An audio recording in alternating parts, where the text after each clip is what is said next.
সুপ্রিয় দর্শক, 85 বছরের বৃদ্ধের ঘরে যুবতী মেয়ের আগমন, এমন ঘটনায় এলাকা তোলপাড়। আসলে মূলত এখানে কি ঘটেছে সেটাই শুনবো তাদের মুখ থেকে। আসলে ভাই এখানে কেমনে ঘটনা কি ঘটছে কি না মেয়েটা পরে দেখতেছে আসলে ঘটনা ঘটছে কেমনে দর্শন কেমনে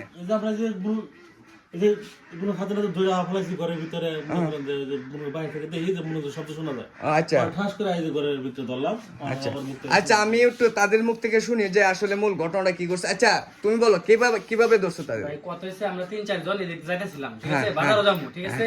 এই লোকের হইতেছে বউ নাই, ঠিক আছে, আমরা জানি একলা থাকে, ঠিক আছে। ওইদিকে যাইতেছি, যাওয়ার পরে একটা শব্দ আসছে, কেমন জানি শব্দ, মানে দুইজনে এই যে মেয়েরও শব্দ শুনতেছি। এই ঘরে মেয়ে থাকার কোনো কথা না। আচ্ছা দরজা খুলে দরজা দেখি মারা, ওর ধাক্কা মারছি, দরজা ভাঙি আছে, ঠিক আছে।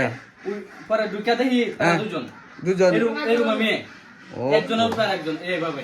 ও আচ্ছা আচ্ছা, বিষয়টা তাহলে টের পাইলাম। এখন মূল কথা হইছে যে আসলে আপনারা এই বৃদ্ধের বউ নাই নাকি? বৃদ্ধের বউ নাই। আচ্ছা আমরা মেয়ের কাছ থেকে শুনি আসলে মেয়েটা কিভাবে আসলো এখানে। হ্যাঁ আমরা মেয়ের কাছ থেকে শুনি। এই আপু এই মুখটা উপরে তোলো, উপরে তোলো। আসলে কি কাহিনীটা কি হয়েছে কি? ক্যামেরা বন্ধ করবাম না এখন। তোমার কাহিনীটা তোমার দড়াটা খাইছে কেমন এটা কও। দড়াটা খাইছো কেমন এটা কও। এই তো কথা কইতেছে না ভাই, কি করবা? কথা কও।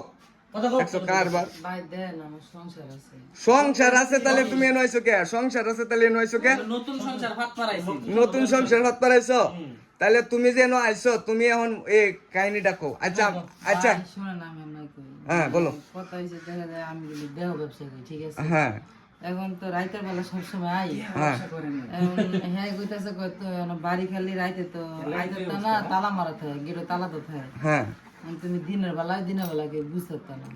দিনের বেলায় কেউ বুঝছে না, কিন্তু সব দিন। আচ্ছা যাই হোক, এখন কত হয়েছে আমরা একটু বৃদ্ধের কাছ থেকে শুনি। ভাই কোনটা কই? এ কাহা এখন কি করবার চাইতেছেন আপনি? আপনার ঘরে যে আইছে বেডি, এখন আপনি কি করবেন? আপনার কি বউ আছে না? হ্যাঁ আপনি এটা কি করবেন কি? বিয়া করবেন?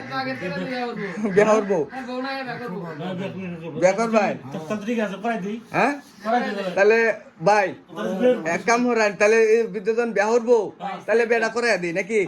আপনি ওই যে পুলিশ প্রশাসনে ফোন দেন। হ্যাঁ তো বাপ তার সংসার আছে, প্রথম কইছে সংসার আছে, পরে কইছে আমি এই ব্যবসা করে বিয়া করাই দিই, বিয়া করবো না। সুপ্রিয় দর্শক, বিয়া হইতো না বিয়া বহন লাগবো তো, এটা আয় পড়ছে, এটা বিয়া বহন লাগবো। সুপ্রিয় দর্শক, এখন হচ্ছে পুলিশ প্রশাসন আসবে, তারপর হচ্ছে আপনাদেরকে মূল তথ্যটা দিব। তারা দি কি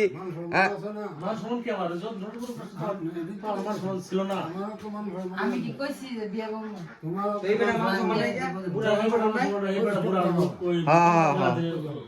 সুপ্রিয় দর্শক, পুলিশ প্রশাসন আসতেছে। আপনারা এই পর্যন্ত সবাই ভালো থাকুন, সুস্থ থাকুন। আল্লাহ হাফেজ।